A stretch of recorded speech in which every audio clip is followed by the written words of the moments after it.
O duelo quíntico. Paris, França. 30 de maio de 1832. Duas figuras se enfrentavam em um campo em Gentilly, ao sul de Paris. Uma delas era Évariste Galois, um prodígio matemático de 20 anos. A outra, seu oponente naquele que se tornaria um dos duelos mais consequentes da história. Entre eles não havia apenas um desentendimento pessoal, mas o risco iminente de se perderem descobertas matemáticas que permaneceriam enterradas por 15 anos em ideias que eventualmente revolucionariam o campo da álgebra. Esse não foi um crime passional comum. Foi a extinção de um gênio cujo trabalho viria a transformar a matemática, a física e até mesmo a segurança computacional moderna. E a verdadeira vítima não foi apenas o próprio Galois, mas quase uma geração inteira de progresso científico. A vítima. Évariste Galois não era estranho à controvérsia. Nascido em 25 de outubro de 1811, em Bourg-la-Reine, próximo a Paris, demonstrou um talento matemático excepcional desde cedo. Mais testemunhas descrevem um jovem igualmente marcado por um fervor político revolucionário e por seu brilhantismo matemático.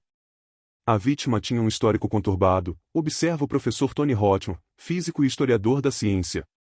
Rejeitado 2 vezes pela prestigiosa École Polytechnique, expulso da École Normale, preso 2 vezes por atividades republicanas. Sua vida foi caracterizada por rejeição da ordem estabelecida. O establishment matemático havia sido particularmente brutal. Quando Galois submeteu artigos inovadores à Academia Francesa de Ciências, eles foram perdidos ou rejeitados. Quando publicou seu trabalho em revistas privadas, foi ignorado ou mal interpretado. As evidências apontam para uma mente operando em um nível que seus contemporâneos não conseguiam compreender, um isolamento cognitivo que provavelmente contribuiu para sua radicalização política crescente. Seus cadernos, preservados como prova de seu gênio, revelam um homem que descobriu algo profundo, uma teoria completa sobre quando equações polinomiais podem ser resolvidas por radicais.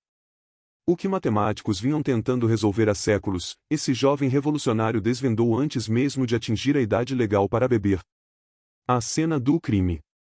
A noite anterior ao duelo nos apresenta uma das cenas mais dramáticas da história da matemática. Investigadores que reconstruíram a linha do tempo observam que, em vez de descansar para o confronto iminente, Galois passou sua última noite escrevendo, não uma confissão, mas um testamento matemático. Considere as evidências de suas últimas horas, revela nossa investigação. Notas marginais como "não tenho tempo" e "isto deve ser publicado" aparecem em seus manuscritos.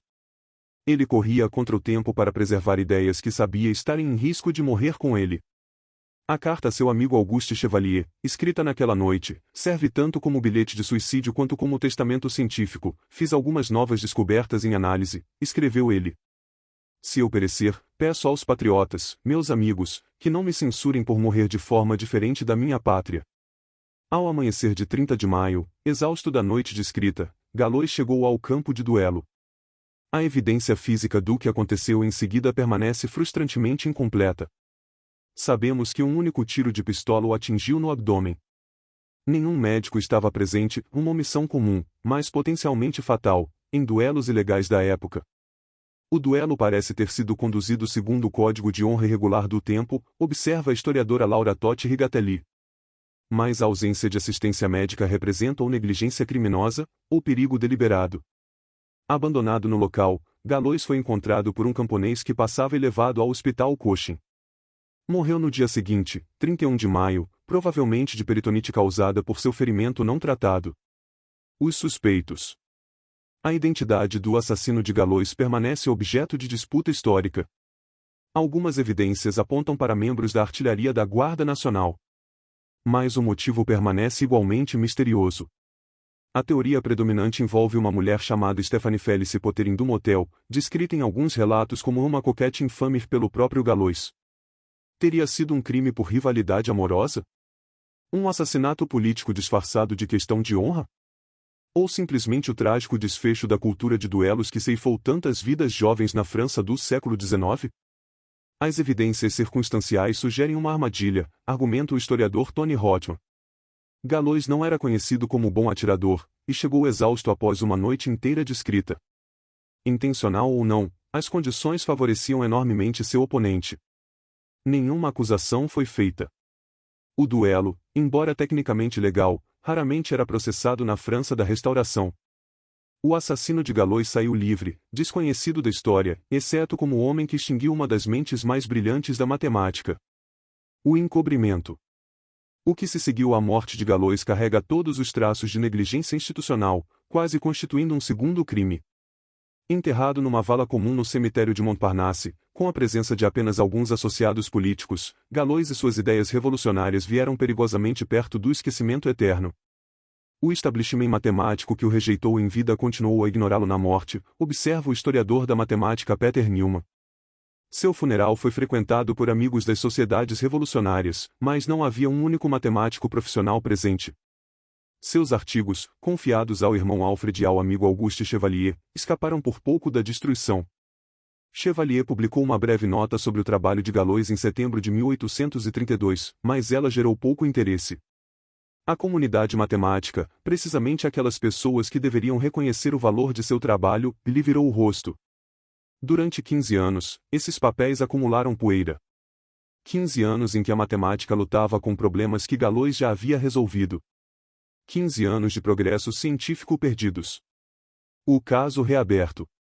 O caso do legado matemático de Galois foi finalmente reaberto em 1843, quando o matemático Joseph Liouville começou a estudar os manuscritos esquecidos. Mesmo para Liouville, um dos principais matemáticos da França, decifrar as notações condensadas de Galois exigiu uma investigação substancial. O exame das evidências por Liouville revelou algo extraordinário. Prossegue nossa investigação. Aquele jovem desconhecido havia desenvolvido uma teoria completa ligando estruturas de grupo à resolubilidade de equações, numa conexão que transformaria a álgebra de uma arte computacional em uma ciência estrutural. Em 1846, Liouville publicou os artigos de Galois em sua revista Matemática, declarando à comunidade que aquele caso esquecido continha ideias de correção profunda e uma admirável elegância. A ressurreição matemática de Évariste Galois havia começado. O legado, caso encerrado, mas nunca esquecido. Hoje, o caso de Évariste Galois permanece como uma das mais dramáticas perdas de potencial intelectual da história. Suas teorias hoje formam a espinha dorsal da álgebra abstrata.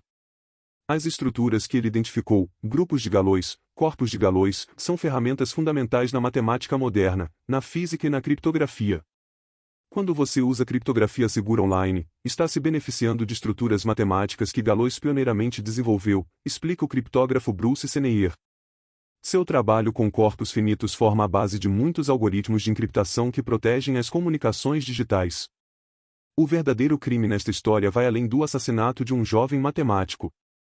Abrange a rejeição sistemática que quase sepultou ideias revolucionárias, o atraso de 15 anos no reconhecimento de seu gênio e o progresso científico incalculável perdido com sua morte prematura. A última noite frenética de escrita de Galois, optando por preservar suas ideias em vez de descansar para o duelo, representa tanto a tragédia de sua morte quanto o triunfo de sua sobrevivência intelectual. Embora tenha morrido acreditando que seu maior trabalho jamais seria compreendido, suas ideias acabaram encontrando justiça. 2 séculos depois, o caso de Évariste Galois nos recorda da fragilidade do gênio e da potencial imortalidade do pensamento humano. Seu assassino pode ter escapado da justiça, mas Galois alcançou algo muito mais significativo do que vingança, imortalidade matemática. A bala que o atingiu naquela manhã de maio de 1832 encerrou uma vida brilhante. Mas falhou em seu crime maior, o apagamento de ideias que transformariam nossa compreensão do universo matemático. Arquivo do caso #1832-05. O assassinato de Évariste Galois permanece tecnicamente sem solução. Seu legado matemático, no entanto, está encerrado com um veredito de profundo e duradouro significado.